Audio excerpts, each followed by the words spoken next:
വെള്ളാപ്പള്ളിക്ക് വീണ്ടും വീണ്ടും അതാ കൊട്ട് കിട്ടിക്കൊണ്ടേയിരിക്കുന്നു. ബി.ജെ.പിക്ക് വോട്ട് ലഭിക്കാൻ വെള്ളാപ്പള്ളിയും പ്രവർത്തിച്ചുവെന്ന എം.വി. ഗോവിന്ദന്റെ കുറിപ്പ്.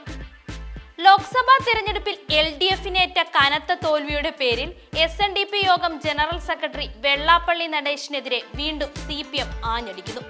ബി.ജെ.പിക്ക് വോട്ട് ലഭിക്കാൻ വെള്ളാപ്പള്ളിയെ പോലെയുള്ളവരും പ്രവർത്തിച്ചെന്നാണ് ഉയരുന്ന ആരോപണം. സംസ്ഥാന സെക്രട്ടറി എം.വി. ഗോവിന്ദൻ പാർട്ടി പത്രത്തിലെ പ്രതിവാര കോളത്തിൽ കുറിപ്പെഴുതിക്കൊണ്ടാണ് ഈ ആരോപണം ഉന്നയിച്ചിരിക്കുന്നത്. ബി.ജെ.പിക്ക് വോട്ട് ലഭിക്കാൻ വെള്ളാപ്പള്ളിയെ പോലെയുള്ളവരും പ്രവർത്തിച്ചു. രാജ്യസഭാംഗങ്ങളെ നിശ്ചയിക്കുന്നതിൽ ഇടതുപക്ഷം ന്യൂനപക്ഷത്തിന് കീഴ്പ്പെട്ടു തുടങ്ങിയ പ്രസ്താവനകൾ ഈ ദിശയിലുള്ളതാണ്.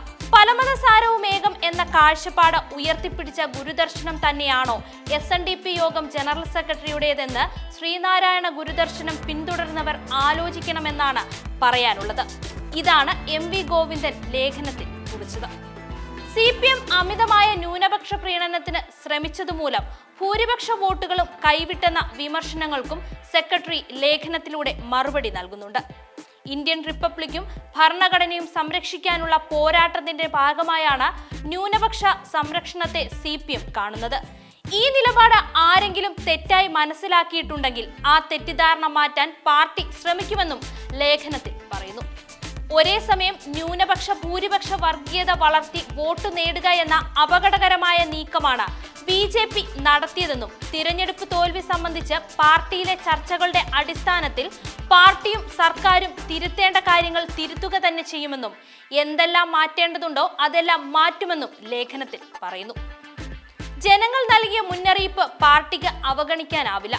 ജനങ്ങളുടെ വിശ്വാസം ആർജിക്കാനുള്ള എല്ലാ ശ്രമവും പാർട്ടിയുടെയും നേതാക്കളുടെയും ഭാഗത്തു നിന്ന് ഉണ്ടാകുമെന്നും ലേഖനത്തിൽ എം.വി. ഗോവിന്ദൻ എടുത്തു പറയുന്നുണ്ട്. ഈ ലേഖനം ഇപ്പോൾ ഏറെ പ്രാധാന്യത്തോടെ ചർച്ച ചെയ്യുകയാണ് ജനങ്ങൾ. യഥാർത്ഥത്തിൽ ഈഴവ വോട്ടുകൾ BJP പാളയത്തിൽ എത്തിയത് വെള്ളാപ്പള്ളി നടേശന്റെ കുരുട്ടുബുദ്ധിയിൽ തന്നെയാണ്. ഗുരുദേവ ദർശനത്തിന് മാത്രം ഊന്നൽ നൽകി പ്രവർത്തിച്ചിരുന്ന SNDP യോഗം കഴിഞ്ഞ കുറെ വർഷങ്ങളായി കൈയടക്കി വെച്ചിരിക്കുന്നത് വെള്ളാപ്പള്ളിയാണ്. അതുകൊണ്ട് തന്നെ പ്രവർത്തകർക്ക് സ്വതന്ത്രമായ ഒരു ചിന്ത പോലും വെള്ളാപ്പള്ളി ഉള്ളിടത്തോളം സാധിക്കില്ല എന്ന അവസ്ഥയാണ് ഇപ്പോൾ.